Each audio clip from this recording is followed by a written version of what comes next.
मैं जानता हूं काफी देर से आप लोग यहां पर बैठे हैं।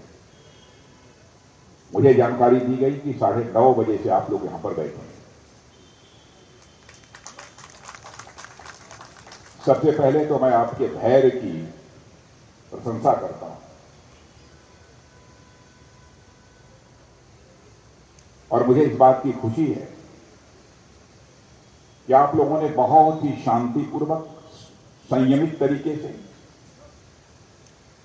अपने व्यापार मंडल के नए पदाधिकारियों का चयन कर लिया। इसके लिए मैं समस्त व्यापार मंडल को अपनी तरफ से हार्दिक बधाई देता हूं। और मुझे पूरा विश्वास है, और विश्वास इसलिए है कि मैं जानता हूं कि व्यापारी समाज किस संयम से, किस धैर्य से और किस विवेक से काम करता है। इसके पहले के भी जो व्यापार मंडल के पदाधिकारी रहे हैं, जो कार्य समिति रही है,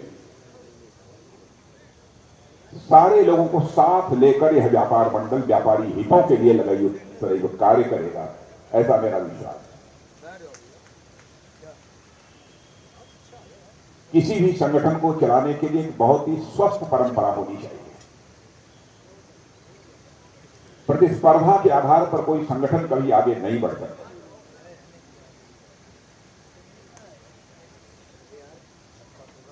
और किसी भी संगठन में लगातार कोई लंबे समय तक पदाधिकारी नहीं रह सकता। आज कोई है, कल दूसरा होगा, परसों तीसरा होगा, यह सिलसिला चलता रहेगा।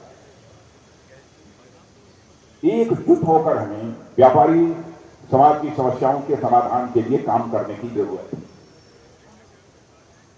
और मैं अपनी तरफ से आपको यकीन दिलाना चाहता हूं, पहले भी करता रहा हूं, यह कोई नई बात नहीं है। आगे भी जो भी आपकी समस्याएं होंगी, यथासंभव सारी समस्याओं के समाधान के लिए मैं सतत प्रयत्न करूंगा। जो मांग पत्र आपके नवनिर्वाचित अध्यक्ष श्री अमरनाथ जी मिश्र के द्वारा प्रस्तुत किए गए, उसके संबंध में मैं पहले कहना चाहूंगा, जो हमारी केंद्र सरकार से संबंधित समस्याएं हैं, उन समस्याओं को पार्लियामेंट का सत्र समाप्त होने के बाद समय निर्धारित करके आप आइए। स्वयं भारत सरकार के वित्त मंत्री और वाणिज्य मंत्री, जिनसे भी बात कराने की जरूरत होगी, उनसे मैं बात कराकर यथासंभव उसका समाधान निकालवाने की कोशिश करूंगा। प्रदेश के स्तर पर भी आपके उप मुख्यमंत्री से ब्रजेश जी पाठक आपके बीच मौजूद हैं, और जहां पर मेरे सहयोग की आवश्यकता होगी, तो आप सब जानते हैं कि उस पर संदेह करने का कोई कारण नहीं है। आज जब हम लोग यहां पर मिल रहे हैं, तो आप सभी जानते हैं कि अभी होली का, अभी कुछ ही दिनों पहले एक पर्व था। भारत का जहां तक प्रश्न है, यह भारत त्योहारों का देश है। हम सब सारे लोग उत्सव प्रिय हैं। हर पखवाड़े कोई ना कोई त्योहार भारत में पड़ ही जाता है, जो लोगों के अंदर एक नया उत्साह पैदा करता है, नई ऊर्जा पैदा करता है और एक नए जोश का वह संचार भी करता है। और हमारे यह त्योहार, मैं यह मानता हूं कि यह सामाजिक सौहार्द और आपसी स्नेह और भाईचारे को बढ़ावा देते हैं, और साथ ही कैसे भाईचारे के साथ रहा जा सकता है, इसकी प्रेरणा भी लेने का काम करते हैं। और मैं तो यह मानता हूं कि होली का जो पर्व है, वो एक विशिष्ट पर्व है। यह सिर्फ रंग खेलने का अथवा मिठाइयों का ही यह पर्व नहीं है। यह पर्व राधा और कृष्ण के दिव्य प्रेम की एक कहानी है। आप सबको जानकारी होगी इस बात की कि विष्णु अवतार नरसिंह, विष्णु भक्त प्रहलाद और अहम के प्रतीक हिरण्यकश्यप की भी यह होली का पर्व हमको याद दिलाता है, और यह बताती है, आप कितने भी बड़े क्यों न हो जहां हैं, अभिमान आपके विनाश का कारण बने। व्यक्ति को चाहे कितने भी बड़े ओहदे पर क्यों न पहुंच जाए, अहंकार किसी भी सूरत में उसके अंदर पैदा नहीं होना चाहिए। और यह अहंकार पैदा हुआ, व्यक्ति चाहे कितना भी बड़ा क्यों न हो दुनिया की नजरों में, उसके विनाश को भी दुनिया की कोई ताकत नहीं रोक सकती है। यह होली का पर्व हमको संदेश देता है। आप कितने ही लोगों की नजरों में छोटे क्यों न हो, प्रेम, भक्ति व निष्ठा से आप अपने जीवन में उत्थान की प्राप्ति कर सकते हैं, नई ऊंचाई हासिल कर सकते हैं। और बहनों भाइयों, मैं विश्वास के साथ कहना चाहता हूं, हमारे राजनीतिक और सामाजिक जीवन का जो अनुभव है उस आधार पर कहना चाहता हूं, प्रेम और इंसानियत दुनिया की एक सबसे बड़ी ताकत होती है। यह होली का त्योहार हमें यह भी प्रेरणा देता है कि प्रेम और इंसानियत, इन दो मंत्रों को हमें कभी नहीं भूलना चाहिए। यहां पर मैं किसी राजनीतिक पार्टी की बात नहीं करना चाहता हूं, लेकिन चूंकि सरकार में हूं तो सरकार की बात करनी पड़ेगी। इस बार जब होली का पर्व आया तो हमको नॉर्थ ईस्ट ने भी हम लोगों को होली के रंग में रंग दिया है। त्रिपुरा में भी हमारी दोबारा सरकार बन गई। मेघालय और नागालैंड में भी हम लोगों की मिली जुली सरकार जैसी थी, पहले वह सरकार आ गई। और आपको जानकर यह खुशी होगी कि नॉर्थ ईस्ट, उत्तर पूर्व, जो भारत से पहले अपने को अलग थलग माना करता था, एक भावनात्मक लगाव जितना गहरा होना चाहिए उतना गहरा लोग महसूस करते थे कि नहीं है। आज भावनात्मक रूप से भी नॉर्थ ईस्ट पूरी तरह से भारत के साथ जुड़ चुका है।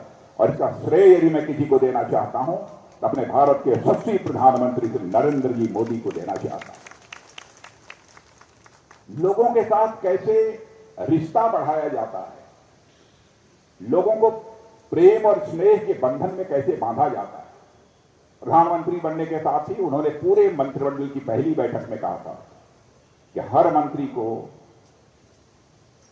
एक वर्ष में कम से कम 2-3 बार नॉर्थ ईस्ट का दौरा करना ही करना। पहले ऐसा होता था कि वर्षों गुजर जाते थे, सरकारों का कार्यकाल समाप्त हो जाता था, लेकिन कोई नॉर्थ ईस्ट का दौरा नहीं करता। लेकिन आज शायद ही कोई ऐसा मंत्री होगा जिसने कि पूरे वर्ष भर में कम से कम 2-3 बार नॉर्थ ईस्ट का दौरा न किया। आप लोग एक प्रसिद्ध कवि हरिवंश राय बच्चन, उनकी एक कविता सुनी होंगी कि तुम अपने रंग में रंग लो तो होली है। तो मैं ये कहना चाहता हूं कि इस बार तो नॉर्थ ईस्ट के लोगों ने इस होली के अवसर पर हम सभी को अपने रंगों में रंग लिया। आज पूरे देश में बिना किसी भेदभाव के हर क्षेत्र और हर वर्ग का विकास हो रहा है। और हमारे प्रधानमंत्री ने भी कहा, एक मंत्र दिया है, सबका साथ, सबका विकास, सबका विश्वास और सबका प्रयास। और इसी प्रेरणा से भारत तेजी के साथ इस समय आगे बढ़ रहा है। और मैं उत्तर प्रदेश में, यहां पर देश की बात ना करके उत्तर प्रदेश की भी बात करना चाहता हूं। अभी हाल में ही ग्लोबल इन्वेस्टर समिट हुई। बहनों भाइयों, ग्लोबल इन्वेस्टर समिट में मैं भी भाग लेने के लिए आया था। मुझे यह जानकर बेहद खुशी हुई कि 35 लाख करोड़ से अधिक का इन्वेस्टमेंट उत्तर प्रदेश में होगा। इसके लिए देश के उद्योगपतियों ने करार दिया। यह कोई छोटी उपलब्धि नहीं है। मैं समझता हूं कि उत्तर प्रदेश में, पहले तो मैं भी मुख्यमंत्री रहा हूं, लेकिन इसकी पहले मैंने कभी कल्पना नहीं की। मैं इसके लिए मैं योगी जी की प्रशंसा करना चाहता हूं। आज हमारे देश का जहां तक प्रश्न है, हमारा देश 2014 के पहले दुनिया में अर्थव्यवस्था के आकार, साइज ऑफ इकोनॉमी के मामले में हमारा भारतवर्ष दुनिया में 11वें स्थान पर आता था। अर्थव्यवस्था के आकार, इसकी अर्थव्यवस्था कितनी बड़ी है, इस मामले आपको जानकर खुशी होगी।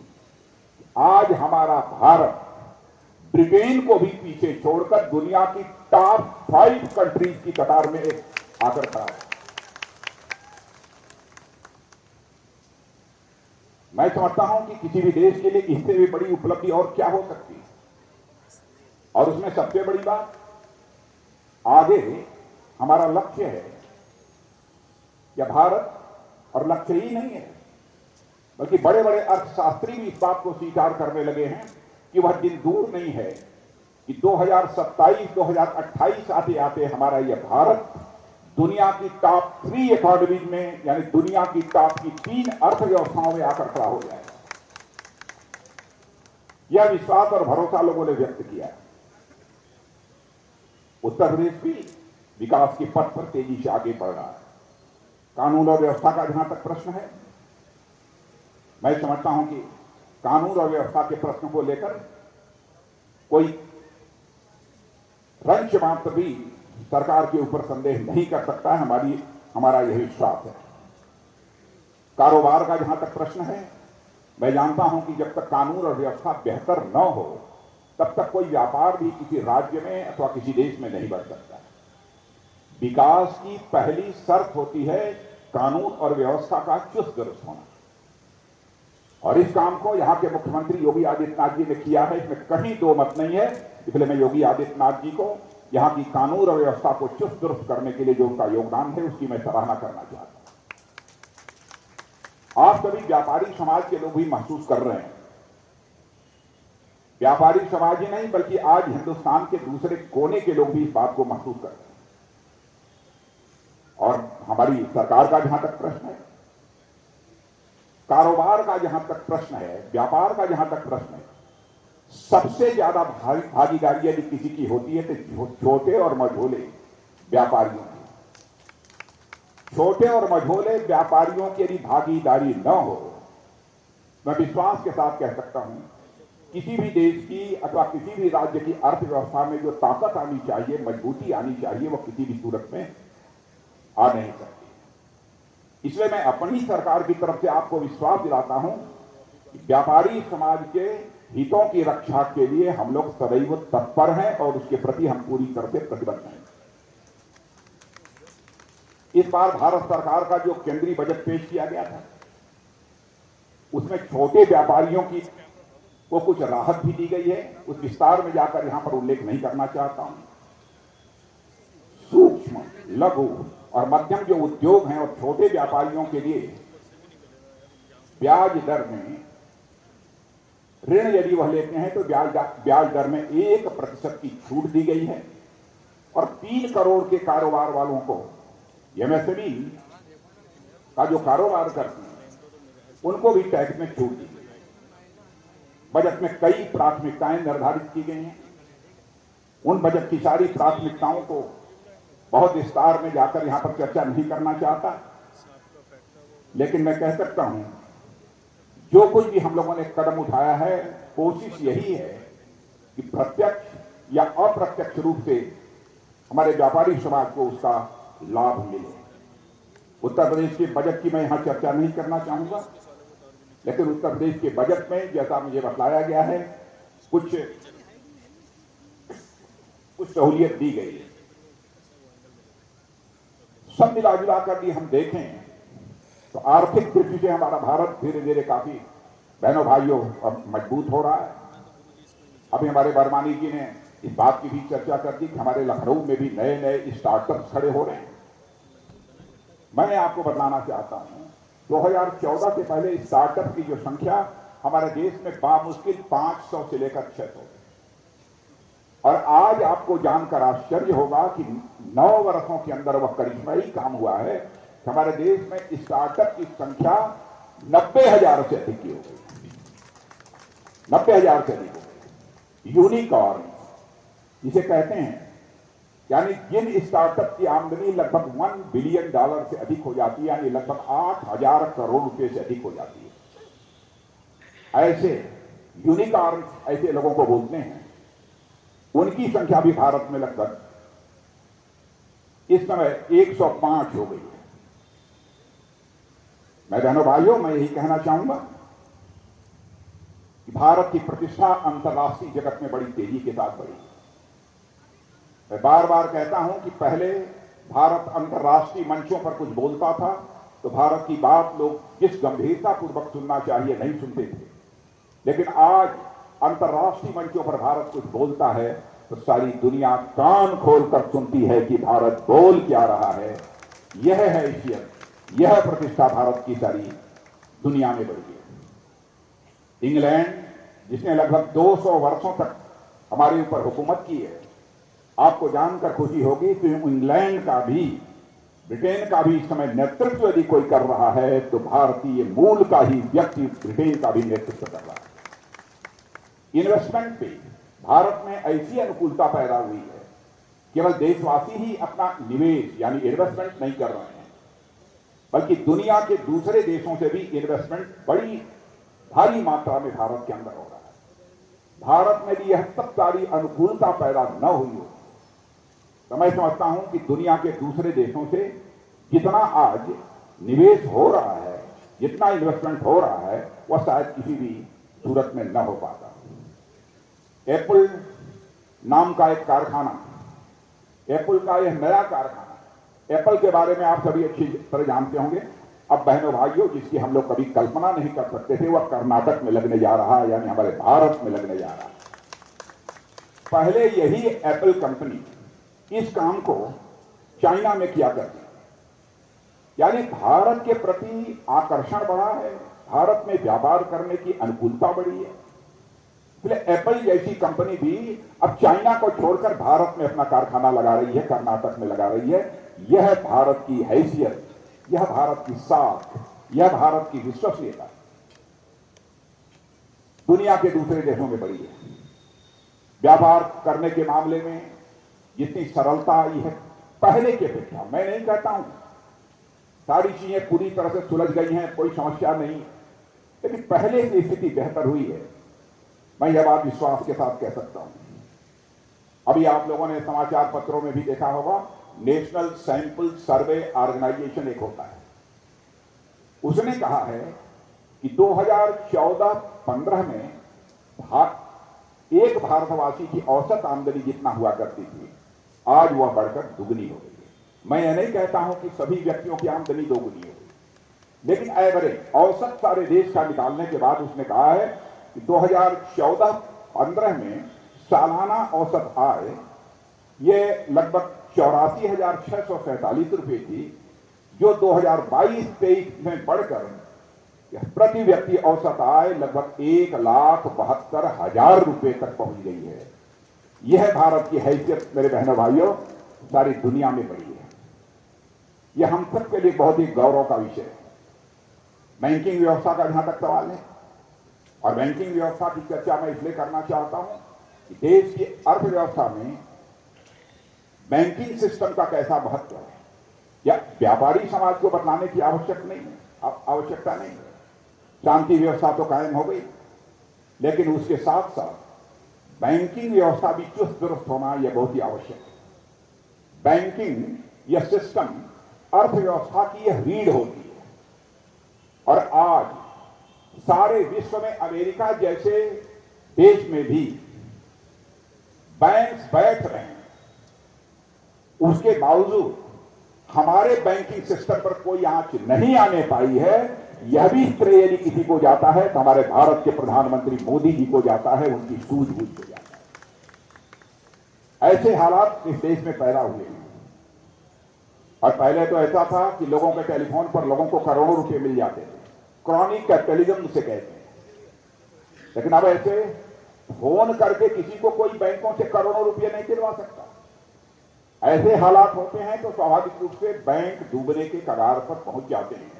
ऋण की जो रिकवरी होनी चाहिए वह ऋण की रिकवरी भी नहीं हो पाती। तो फोन बैंकिंग का जो सिस्टम प्रारंभ हुआ था इस देश में, बहनों भाइयों, वह भी अब समाप्त हुआ है, और बैंकिंग में सुधार का ही परिणाम है। जहां अमेरिका और यूरोप जैसे विकसित देशों में बैंक लड़खड़ा रहे हैं, तो भारत जैसे देश में बैंक मजबूती को हासिल कर रहा है। आप लोगों ने अखबारों में पढ़ा होगा, सिलिकॉन वैली बैंक अमेरिका का, सिग्नेचर बैंक अमेरिका का, क्या हालत हो गई वहां की। एक क्रेडिट स्विस या यूरोप के बैंक सब लड़खड़ा गए, लेकिन भारत के बैंकिंग सिस्टम पर कोई भी अंतर नहीं पड़ा। हमारा पड़ोसी देश पाकिस्तान और श्रीलंका, यहां पर क्या हालत है, कैसा आर्थिक संकट पैदा हुआ है, यह भी आप लोगों ने अखबारों में पढ़ा होगा। और आपको जानकर आप कभी कभी टेलीविजन के चैनल पर भी देखते होंगे कि पाकिस्तान के भी लोग कहते हैं कि हमारे देश में भी प्रधानमंत्री यदि होना चाहिए कोई तो मोदी जैसा ही प्रधानमंत्री होना चाहिए। अब पाकिस्तान के लोग भी कह रहे हैं, उनको भी मोदी जी की याद आ रही है। यानी पूरे विश्व में हमारे प्रधानमंत्री के प्रति लोगों का विश्वास, एक भाव बढ़ा हुआ है। तो मेरे बहनों भाइयों, सब मिला जुलाकर मेरे कहने का तात्पर्य यही है, देश तेजी के साथ आगे बढ़ रहा है और इस देश जो आज तेजी के साथ आगे बढ़ रहा है उससे बहुत बड़ा कंट्रीब्यूशन यदि किसी का है तो हमारे देश के व्यापारी समाज का भी एक बहुत बड़ा कंट्रीब्यूशन। इसलिए मैं उसके लिए आप सबका मैं अभिनंदन करना चाहता हूं। लेकिन तकलीफ तब होती है जब हमारा देश आगे बढ़ रहा हो, भारत की प्रतिष्ठा दुनिया में तेजी के साथ बढ़ रही हो। उस समय कुछ लोग भारत के संबंध में दुनिया के दूसरे देशों में जाकर भारत की प्रतिष्ठा पर चोट पहुंचाने की कोशिश करते हैं और उनसे कहते हैं, जय अमेरिका के लोग, अय यूरोप के लोग, आप चुप्पी साथ क्यों बैठे हो? भारत में लोकतंत्र खतरे में है। यदि किसी को लगता है कि भारत में लोकतंत्र खतरे में है, उसकी चर्चा भारत की संसद में होनी चाहिए। जब दुनिया के दूसरे देशों से जाकर हम ये चर्चा करेंगे कि भारत लोकतंत्र में खतरे में है, आप चुप्पी साध कर क्यों बैठे हैं? आइए भारत को बचा दीजिए। बहनों भाइयों, भारत में जैसा लोकतंत्र है वह दुनिया में कहीं पर नहीं। बीजेपी ने किसकी आवाज बंद कर रखी? आवाज बंद की गई है तो 1975 में इमरजेंसी लगाकर यहां पर आवाज बंद की गई है। बहनों भाइयों, हमारी सरकार ने किसी की आवाज को कभी बंद नहीं किया। जानबूझकर कुछ लोग देश को अंतर्राष्ट्रीय जगत में बदनाम करने की कोशिश करते हैं।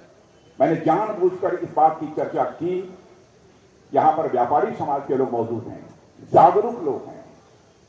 देश की अर्थव्यवस्था को कैसे मजबूत बनाया जा सकता है, कैसे उसे ताकत दी जा सकती है, इन सब सारी चीजों को अच्छी तरह समझते हैं। इसलिए जानबूझकर मैंने इस बात की भी आप लोगों के समक्ष चर्चा की है।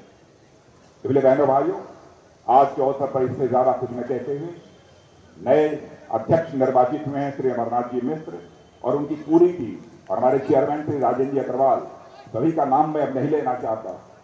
सबको मैं अपनी तरफ से हार्दिक शुभकामनाएं देता हूं और अपनी तरफ से पूरा यकीन दिलाता हूं कि हमारे द्वारा जिस भी प्रकार के सहयोग की आवश्यकता होगी, पूरा सहयोग व्यापार मंडल लखनऊ को प्राप्त होगा। यही आप सबको विश्वास दिलाते हुए अपना निवेदन समाप्त